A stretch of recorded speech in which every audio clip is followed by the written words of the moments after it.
Some women say they feel a tingling sensation in their breasts when letdown occurs. You will soon be producing mature milk, and don't be surprised if it appears thinner or more bluish than colostrum. Don't worry if your baby doesn't nurse well the first couple of times. These first feedings are more of an education for you and your baby. Your baby will empty most of the milk from your breast in 5 to 10 minutes, so nurse at least this long on the first breast. Then change breasts and allow the baby to nurse until satisfied. To change breasts, gently insert your finger between your baby's gums, causing your baby to release the breast.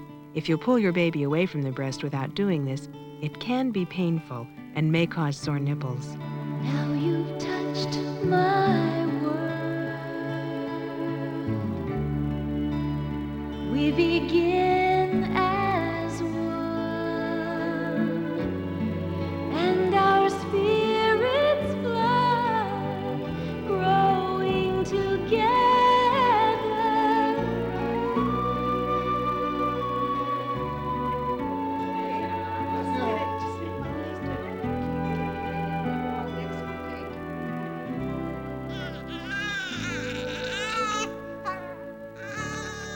You will soon learn to identify your baby's signals that he is hungry, and nursing on his demand will meet his nutritional needs. This frequent nursing will also help prevent nipple soreness and engorgement, and let you get to know your baby better. Once or twice during each feeding, you will want to try to burp your baby to help remove swallowed air. One way is to hold your baby upright against your shoulder. Gently pat or rub his back. This will help your baby burp air that may get trapped in his stomach during feeding.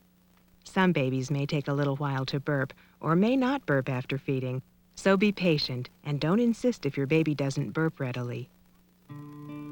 Try to begin each feeding with the breast used last at the previous feeding, especially if your baby didn't feed very long at that breast. You might move a safety pin from one side of your bra to the other to remind yourself which breast to use first at the next feeding. Once a feeding is completed, try to relax. Leaving your breasts exposed to the air for a few minutes will allow them to dry completely. Soreness or tenderness of your nipples can occur at any time during the breastfeeding period, especially during the first week. Most soreness problems occur when the baby is positioned incorrectly at the breast and doesn't attach properly, so make sure you are using a correct positioning technique. If your breasts remain tender, let the baby nurse at the less sore breast first, since babies usually nurse more vigorously in the early part of each feeding. Varying your nursing position of the baby at your breast may also help. If soreness continues, check with your healthcare professional. In the early weeks of nursing, you may encounter breast engorgement, where the breasts are hard and full of milk, and it may be difficult for the baby to attach to your breast. Breastfeeding more frequently may help prevent engorgement. If engorgement occurs, emptying of some of the milk by manual expression or by use of a pump can help relieve the pressure. Using manual expression, place your hand on your breast at the edge of the areola and press in toward your chest. Then gently press your thumb and fingers together. Continue expressing milk to soften your breast and areola enough to allow your baby to attach. Most mothers are able to produce enough milk to satisfy their baby's needs. If your baby is nursing every 2 to 4 hours, is wetting 6 to 10 diapers per day, seems contented, and is gaining weight, you can be sure breast milk is all your baby needs. If you have questions as to whether or not your baby is getting enough to eat, check with your healthcare professional. When activities outside the home separate you from your baby during feeding time, you can leave behind bottles of your breast milk, expressed either by hand or with one of several types of breast pumps available just for this purpose. When collected properly in a clean, sterilized plastic container, your milk can be stored in the refrigerator for up to 48 hours, longer if frozen. If your expressed milk is not available, infant formula may occasionally be used after 3 to 4 weeks of successful breastfeeding, but get your doctor's advice first so you don't disrupt your breast milk production. You two have a good time. All right. Don't worry about a thing. We'll see you after the game. Refrigerated or frozen breast milk can be warmed by shaking the bottle under lukewarm running tap water. Be sure to test the temperature and feed the breast milk right away.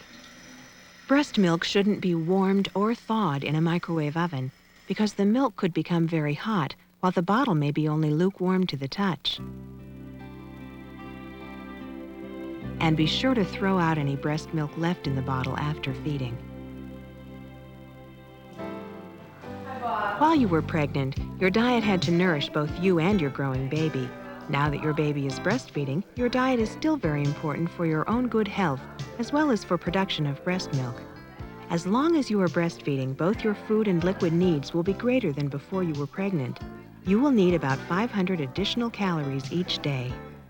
Try to eat some foods from each food group: meat, vegetables and fruits, grains, and dairy products. You will also need to increase the amount of liquids you drink each day. If you can't drink milk, ask your healthcare professional about other high-calcium foods or supplements containing calcium, and if you should take a vitamin mineral supplement. The flavors of certain foods you eat may be carried in your milk to your baby. While this won't harm your baby, some babies dislike certain tastes and may refuse to nurse. If you notice that your baby is bothered by your milk after you eat certain foods, simply avoid them. Just as certain flavors can be carried in your milk, so will alcohol, caffeine, medicines, and nicotine.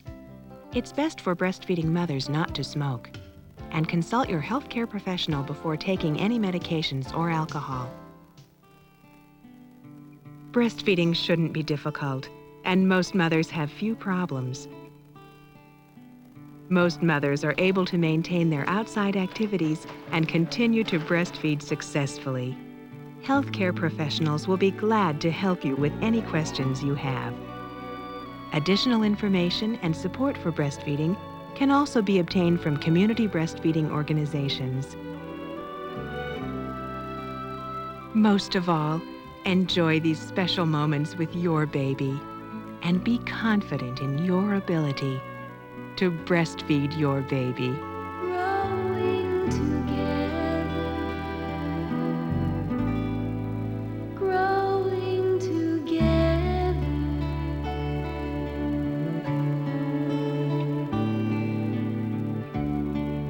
When I see your eyes, I can feel new hope as I hold new life, growing together,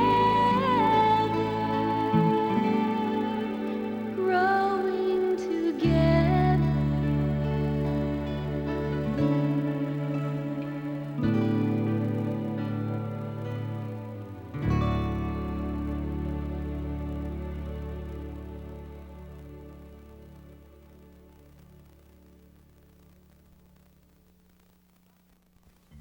Proper nutrition is essential for an infant's growth and development during the first year of life.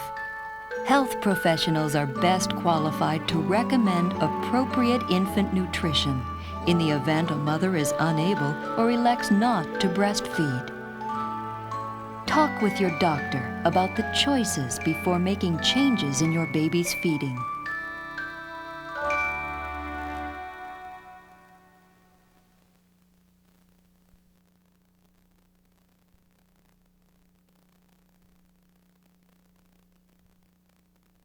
There's nothing more important than assuring your baby's health. Good nutrition is critical during these early growing years. And every day you'll need to make feeding decisions, such as, is my baby getting enough? Do I need to wake him? How can I make feeding most enjoyable? While these questions may seem routine, the answers are important and not always so obvious. Your baby's nutritional needs are different from your own. As new parents, you'll be inundated with advice from a variety of sources: family, friends, magazines, and newspapers. Unsolicited coupons and advertising of infant formula on TV may tempt you to discontinue breastfeeding or switch infant formulas. But changes that don't consider your baby's specific needs can create problems for your baby, like allergic reactions. Infant nutrition is a science. Why risk a change when you can be certain?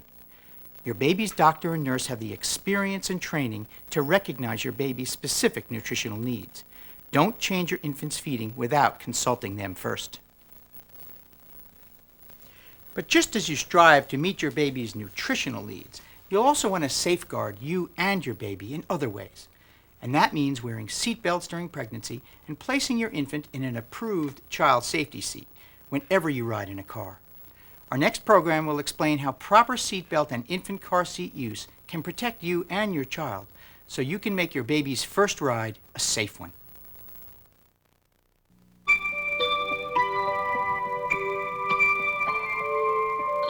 There are many reasons why seat belts should be worn by everyone who drives or rides in a motor vehicle. But despite overwhelming facts that show that seat belts reduce injuries and save lives, there are some persistent myths that suggest some members of the family should not be protected.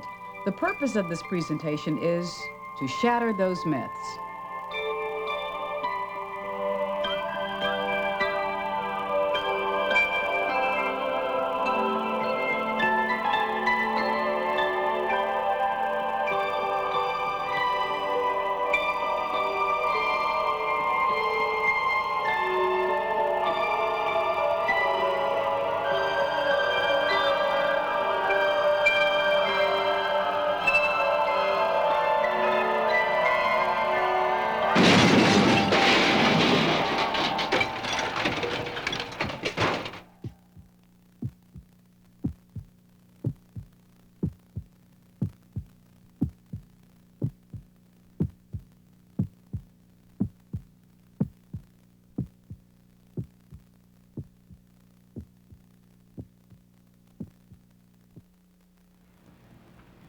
I've heard all the reasons why it's important to wear seat belts, and I wear them most of the time. Except now, I'm not so sure wearing them is the right thing to do. I'm afraid wearing seat belts is going to hurt my baby. Myth number 1. Seat belts increase the risk of injury to unborn babies. Somehow, a number of women have gotten the impression that they should not use seat belts when they are pregnant. Yet nothing could be further from the truth. The fact is, when properly worn, seat belts are nearly 50% effective in preventing injury to any vehicle occupants, and that includes women who are pregnant. Should an accident occur, the best way to protect an unborn baby from injury is to protect the mother. And the best way for the mother to protect herself is by wearing seat belts properly. Reliable studies have demonstrated this point. In any accident, there are 2 collisions. The first involves the vehicle itself as it hits another object.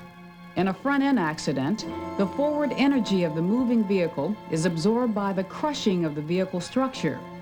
This crushability is scientifically designed in as a protective feature. The second collision occurs inside the vehicle. The car stops, but the unbelted individual doesn't. The energy of the individual's forward motion is absorbed by striking the vehicle's interior. An impact like this is a chief cause of injury or death of an unbelted individual in an accident.